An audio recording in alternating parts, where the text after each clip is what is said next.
നിങ്ങളുടെ വീട് കാണുന്നേ ആദ്യമായിട്ടല്ലേ കാണുന്നേ? കാര്യം ചോദിക്കാൻ വേണ്ടി എന്നോട് എന്തെങ്കിലും വിരോധം ഉണ്ടോ? കത്തി താഴെ വെക്ക, കത്തി താഴെ വെക്ക്. എന്റെ പൊന്നു, ഇന്നത്തെ കാലത്ത് ഒരു മനുഷ്യനെ വിരോധിക്കാൻ പറ്റത്തില്ല.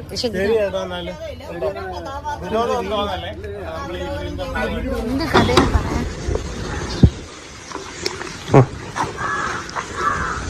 അമ്മ ഇദ്യ മോനെ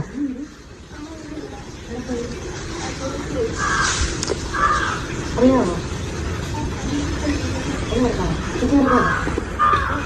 അറിയാമോ? വീഡിയോ കണ്ടില്ല. അമ്മ വിളിക്കാൻ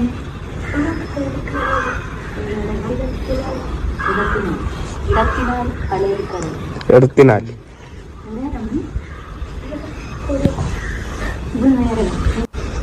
ആലപ്പുഴയിൽ വീട്. അമ്മ വീട്ടിലെല്ലാരും ഉണ്ടോ? അമ്മയുണ്ട്, പിന്നെ അനിയന്മാരുണ്ട്, രണ്ടുപേരുണ്ട്.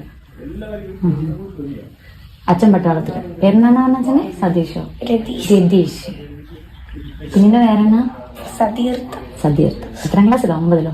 8-ല്. എടുത്തോട്ടെ, ചേച്ചി നോക്കോട്ടെ.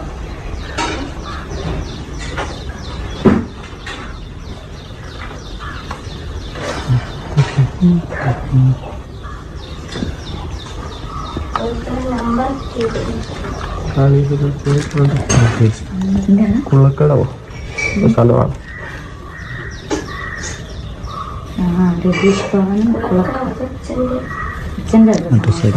രതീഷ് ഭവൻ എന്നാണോ വീട്ടുപേര്? ഈ രതീഷ്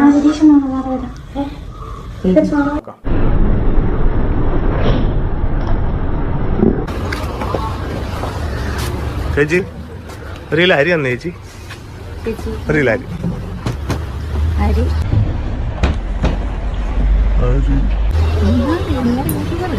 ആ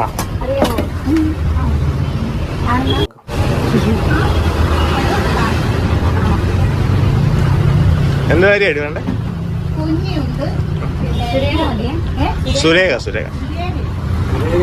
ഇല്ല. ആ പവിഴം എടുത്തു. വെള്ള അരി അതാ നല്ലത്.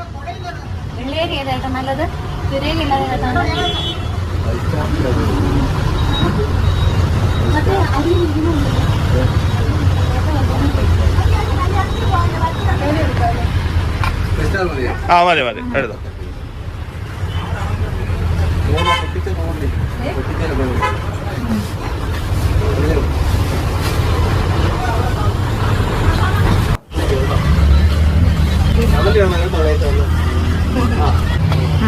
എങ്ങനെ തെറി വിളിക്കാൻ പറ്റുന്നു ഇങ്ങനെ?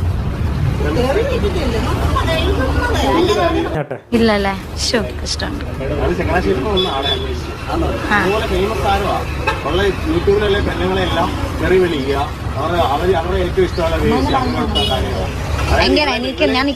കുഞ്ഞുങ്ങളെ തെറി വിളിച്ചിട്ട് ഞങ്ങൾ ചങ്ങനാശ്ശേരിയിൽ ഇതിന് മാത്രം അന്വേഷിച്ച് വന്ന അവരെ വീട്ടിൽ കയറി വരിക. അതൊരു പാവം ഒരു പെൺകൊച്ചുണ്ടാകും. ഒരു മോളുള്ള ഒരു കുറ്റുള്ള ഒരു സ്ത്രീയാണ്. ബാക്കിയുള്ള സ്ത്രീകളെല്ലാം തെറി വിളിക്കും. കിടക്കി എല്ലാവരും ഇവരെ അറിയാം. ചേട്ടനും കയറി കണ്ടിട്ടില്ല. എത്ര പേര് ഇവരെ കുറിച്ച് വീഡിയോ ഇട്ട് വെക്കും. ഇവരെ ഞങ്ങളുടെ ഇവിടെ വന്നിട്ട് ഒത്തിരി ആയില്ല, 2 ദിവസമായേ ഉള്ളൂ. മെഡിക്കുക ഇതുപോലെ തെറി പറയുന്ന ഒരു സ്ത്രീ കേരളത്തിൽ ഇല്ല. ഉള്ള കാര്യം പറയാം. അത്ര അനുഭവിച്ച് 3 വർഷമായിട്ട് ഇവരെ മാത്രം അന്വേഷിച്ച് നടക്കുന്നത്. ഇവർക്ക് ഈ അവസാനത്തിന്റെ അസുഖം ചേട്ടാ. ഇവരതൊക്കെ മുതലെടുത്ത് ഇവർക്ക് അസുഖം കൂടുതൽ വരണം. അതിനുള്ള ഇവരെ ക്ലാരിഫിക്കേഷൻ എന്തെല്ലാം പറ്റും. നിങ്ങളുടെ വീട് കാണുന്നേ ആദ്യമായിട്ടല്ലേ കാണുന്നേ? കാര്യം ചോദിക്കാൻ വേണ്ടി എന്നോട് എന്തെങ്കിലും വിരോധം ഉണ്ടോ? കത്തി താഴെ വെക്ക, കത്തി താഴെ വെക്ക്. എന്റെ പൊന്നു, ഇന്നത്തെ കാലത്ത് ഒരു മനുഷ്യനെ വിരോധിക്കാൻ പറ്റത്തില്ല. എന്ത് കഥ? റാണി പി സദാശിവം എന്ന് പറയുന്നത് നമ്മുടെ റാണി അക്കയാണ്. അപ്പൊ ഇവർ കുറച്ച് ദിവസമായിട്ട് ഇവരുടെ വിവരങ്ങളൊന്നും ഉണ്ടായില്ല. കാര്യം ഇവരെന്ന് പറഞ്ഞാൽ കമന്റ് ഇട്ട് ഇങ്ങനെ പോയിക്കൊണ്ടിരിക്കണേ. ഇവരുടെ മെയിൻ ആയിട്ട്, അതായത് ഇവരെ പറ്റി അറിയാത്തവർക്ക് വേണ്ടിയിട്ട് ഞാൻ പറഞ്ഞുതരാം. ഇവരുടെ പരിപാടി എന്താന്ന് വെച്ച് കഴിഞ്ഞാൽ, കണ്ണി കണ്ട എല്ലാ യൂട്യൂബേഴ്സിനെ അടി ചെന്നിട്ട് ഓരോ വായ തോന്നിയത്, അതായത് അവർക്ക് അവിഹിതമാണ്, അവർക്ക് കണ്ടവനായിട്ട് ഓരോ ബന്ധമുണ്ട് എന്നൊക്കെ പറഞ്ഞിട്ട് ഓരോ കാര്യങ്ങൾ അങ്ങനെ ഇല്ലാത്ത കാര്യങ്ങൾ, അതായത് ഇവർക്കൊന്നും ഇവരെ ജന്മത്ത് പരിചയം ഉണ്ടാവില്ല. കൂടി ഈ ഒരു വീഡിയോ കണ്ടിട്ടുള്ള 27 മണിക്കൂർ ഇരുന്ന് ഇവരുടെയൊക്കെ വീഡിയോ കുത്തിയിരുന്നെങ്കിൽ കാണും. കാണും. കുത്തിയിരുന്ന് കണ്ടു കഴിയുമ്പോഴത്തേക്കും അതിനകത്തുനിന്ന് കിട്ടുന്ന ആ അറിവൊക്കെ വെച്ചിട്ട് ഇവരുടെ ഭാവനയും ഒക്കെ കൂടെ വെച്ചിട്ട് ഇവരൊരു കഥ അങ്ങോട്ട് ഉണ്ടാക്കും. എന്നിട്ട് ഈ കഥയിനകത്ത് തോന്നുന്നതൊക്കെ ഇവരാണെന്നുള്ള രീതിക്ക് ഇവരങ്ങ് സങ്കല്പിച്ച് അങ്ങ് കമന്റ് അങ്ങ് എഴുതും. അപ്പൊ ഇത് വായിക്കുന്ന ആൾക്കാർ എന്ത് വിചാരിക്കും, ഓ ഇതൊക്കെ ചിലപ്പോൾ ശരിയായിരിക്കും എന്ന്. അതായത് ഇവരെയൊക്കെ എന്തോ മുൻപരിചയം ഉള്ള പോലെയാണ് ഇവർ ഈ കമന്റ് ഒക്കെ എഴുതാം. അപ്പൊ അങ്ങനെ എഴുതി പോയിക്കൊണ്ടിരിക്കുന്നതാണ്. അപ്പൊ കുറച്ച് ആളുകൾക്ക് മുന്നേ നമ്മുടെ ദീപ്തി സീതത്തോട് എന്ന് പറഞ്ഞാൽ ഞങ്ങൾ ഇങ്ങനെയൊക്കെയാണെന്ന് പറഞ്ഞ ചാനലിനകത്ത് അവര് ഇവരെ എക്സ്പോസ് ചെയ്തിട്ടുണ്ടായി. ഇവരുടെ വീഡിയോയും കാര്യങ്ങളൊക്കെ എടുത്ത് എക്സ്പോസ് ചെയ്തിട്ടുണ്ടായി. അതായത് ഇവരാണ് ഈ വന്നിട്ട് കമന്റ് മൊത്തം ഇടുന്നതെന്ന് പറഞ്ഞിട്ട് ഇവരെ എക്സ്പോസ് ചെയ്തിട്ടുണ്ടായി. അപ്പൊ അതിനെ പറ്റിയിട്ട് ഞാൻ വീഡിയോ ഒക്കെ ആ സമയത്ത് ചെയ്തിട്ടുണ്ടായി. അപ്പൊ ആ ഒരു ഇത് കഴിഞ്ഞിട്ട് ഇപ്പൊ നമ്മുടെ റാണിയൊക്കെ അങ്ങനെ പുറം ലോകത്ത് കാണിച്ചിരിക്കുകയാണ്. വി ആർ ഇൻ ലവ് എന്ന് പറഞ്ഞ ചാനലിനകത്ത് അവിടെ നിന്നാണ് ആ ഒരു വീഡിയോയും കാര്യങ്ങളൊക്കെ അവരെടുത്തിട്ടേക്കുന്നത്. അപ്പൊ അവർ ഈ ഒരു ഇതിനകത്ത് ശരിക്കും ഇങ്ങനെ തന്നെ വേണം കേട്ടോ. കാര്യം ഇങ്ങനെ കമന്റ് ഒക്കെ ഇടുന്നവരെ പുറത്തു കൊണ്ടുവരാൻ. പക്ഷേ ഇവർ ചെയ്ത ആ ഒരു അതായത് അവരുടെ വീട്ടിൽ കയറി ചെന്ന് വീട്ടിൽ ആ കൊച്ചിനോട് കിടന്ന് ഇങ്ങനെ ചോദ്യം ചോദിക്കല്. ഇപ്പൊ എന്തെങ്കിലും ഇവരോടുള്ള പ്രശ്നം ഇവരോട് തീർക്കാം, അല്ലാണ്ട് ആ ഒരു കൊച്ചിനോട് അങ്ങനെ ചോദ്യം ചോദിച്ചാൽ ആ കൊച്ചിനെ വെറുതെ ടെൻഷൻ അടിപ്പിക്കുന്നതിനോട് എനിക്ക് യോജിപ്പൊന്നുമില്ല. പക്ഷേ ഇതൊക്കെ ഇവർ ചെയ്തിട്ടാണെന്നുള്ളത് വേറൊരു കാര്യം, അത് അവിടെ വേറെ സൈഡിനകത്തുണ്ട്. അപ്പൊ ഇവരെയൊക്കെ ഇങ്ങനെ തന്നെ ചെയ്യണമെന്നാണ് ഞാൻ പറയുന്നത്. ഇപ്പൊ അവരെ കടയിൽ ചെന്നിട്ട് അവരെ നാട്ടിച്ച് കഴിഞ്ഞപ്പോഴത്തേക്ക് അവർക്കൊരു അതൊരു പ്രത്യേക ഒരു സാറ്റിസ്ഫാക്ഷനാണ്. കാര്യം ഇതിന്റെ അടിയിൽ വന്ന് ഇവർ ഈ കമന്റ് എഴുതുമ്പോഴത്തേക്കും ഇവരെന്ന് പറഞ്ഞാൽ അത്രയും സാഡിസ്റ്റിക് ആയിട്ടാണ് ഈ കമന്റും കാര്യങ്ങളൊക്കെ എഴുതുന്നത്. ഞാൻ വേണമെങ്കിൽ ഒരു കമന്റ് ഇവിടെ സൈഡിനകത്ത് കൊടുക്കും ഇവർ എഴുതി പിടിക്കുന്നത്. വായ തോന്നിയൊക്കെ ഇങ്ങനെ എഴുതി പിടിക്കുന്നത്. ഇപ്പൊ ഈ വി ആർ ഇൻ ലവ് എന്ന് പറഞ്ഞ ആ ഒരു ചാനലിനകത്ത് അവരുടെ അടിയിലിട്ട കമന്റ് ആണിപ്പോൾ നിങ്ങൾ കാണുന്നത്. അപ്പൊ അങ്ങനത്തെയൊക്കെ കമന്റ് ഒരാളെ പറ്റി എഴുതണമെന്നുണ്ടെങ്കിൽ ഇവർ അത്രയും എന്തെങ്കിലുമൊക്കെ മെന്റലി പ്രശ്നമുള്ള ഒരാളായിരിക്കും. പക്ഷെ മെന്റലി പ്രശ്നമുള്ള ഇവര് ഇപ്പൊ സംസാരിക്കാനൊന്നും അവർക്ക് യാതൊരു പ്രശ്നമുള്ളതായിട്ടൊന്നും എനിക്ക് തോന്നിയിട്ടില്ല. പിന്നെ ഇവര് ഈ കമന്റിനകത്ത് എഴുതണ കാര്യങ്ങളൊക്കെ ഉണ്ടല്ലോ, അതായത് കേസ് കൊടുക്കും. ഇപ്പൊ ഇവർക്കെതിരെ അന്ന് ഞാൻ വീഡിയോ ചെയ്തപ്പോഴത്തേക്ക് എൻ്റെ അടിയിൽ വന്നിട്ടൊക്കെ ഇവർ കമന്റ് ഇട്ടിട്ടുണ്ടായി. നിങ്ങൾക്ക് ഇപ്പോഴും ആ ഒരു വീഡിയോയുടെ കമന്റ് സെക്ഷൻ എടുത്തു നോക്കി കഴിഞ്ഞാൽ ഇവരുടെ കമന്റ് കാര്യങ്ങളൊക്കെ കാണാൻ പറ്റും. അപ്പോൾ ആ ഒരു കമന്റിനകത്ത് ഇവർ പറയുന്നതെന്ന് പറഞ്ഞാൽ എന്നെ പറ്റി വീഡിയോ ചെയ്തില്ലേ, അപ്പോൾ നിനക്കെതിരെ ഞാൻ കേസ് കൊടുക്കും. എന്തിന് കേസ് കൊടുക്കുമെന്ന്, ഞാൻ കണ്ടവൻ്റെ അടിയിൽ പോയി ഇല്ലാത്തതൊക്കെ വായ തോന്നിയൊക്കെ ഞാൻ വലിച്ചു വാരി എഴുതും. പക്ഷേ അതിനെ റിയാക്ട് ചെയ്ത്, അതായത് അതിനകത്ത് പ്രതികരിച്ച നിനക്കെതിരെ ഞാൻ കേസ് കൊടുക്കുന്നത് നല്ല ലോജിക്കുള്ളൊരു പരിപാടിയായിട്ട് എനിക്ക് തോന്നിയിട്ടാണ്. കാര്യം അങ്ങനെ തന്നെ വേണം. നമ്മളൊരു കാര്യം ചെയ്തിട്ട് നമ്മൾ വായ തോന്നി അല്ലെങ്കിൽ തോന്നിവാസം മൊത്തം കാണിച്ചു കഴിഞ്ഞിട്ട് അതിനെതിരെ പറയുന്ന ആൾക്കാർക്കെതിരെ നമുക്ക് കേസ് കൊടുക്കണം. അങ്ങനെ തന്നെയാണ് വേണ്ടത്. അപ്പൊ ഇവരെന്തായാലും നല്ല കോമഡി ഒരു ഇതായിരുന്നു. പിന്നെ കോമഡി മാത്രമല്ല, ഇവരിങ്ങനെ എഴുതി പിടിപ്പിക്കുമ്പോഴത്തേക്കും ഇത് കാണുന്ന ആൾക്കാരുടെ ഒരു മാനസികാവസ്ഥ എന്താണെന്നൊന്നും ഇവർ ചിന്തിക്കാറില്ല.